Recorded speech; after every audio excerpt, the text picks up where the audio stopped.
මම ගමන් මාරුතේ මේ මගේ පළවෙනි බ්ලොග් එක. අපි යමු අද දඹුල්ල දිහාට.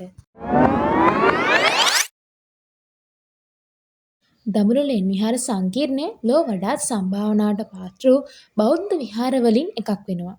වර්තමානයේ මෙම ලෙන් විහාර සංකීර්ණයේ දේවරාජලෙන, මහාරාජලෙන, මහා අලුත් විහාරය, පශ්චිම විහාරය, දෙවන අලුත් විහාරය ලෙස ප්‍රධාන ගුහා පහකින් සමන්විත වෙනවා.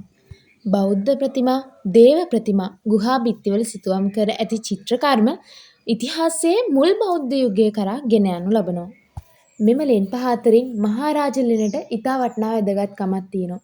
මොකද මහාරාජ ලෙනේ දකුණු කෙළවරට වන්නට තියෙන දිය බඳුනට දැඩි නියන් කාලවලදී පවා ජලය ලැබෙනවා. ඒක දඹුලු විහාරයේ තියෙන හාස්කමක් කියලා තමයි අතීතයේ ඉඳන් පැරැන්නන් පවසන්නේ.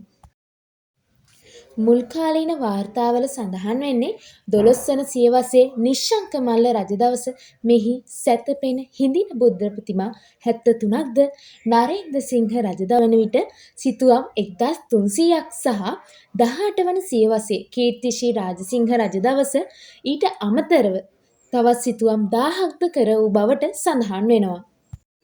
දඹුලු ලෙන් තුළ පවතින ප්‍රතිමාවලින් බොහොමයක් ඉතා පැරණි වුවත් සිතුවම් අයත් වනවයි කියලා සැලකෙන්නේ 17 සහ 18 වන සියවස්වල. කන්ද උඩරට අවසාන රාජ පරම්පරාවට අයත් කාලයේ චිත්‍ර ශිල්පීන් කරන ලද සිතුවම් බවයි සැලකෙන්නේ.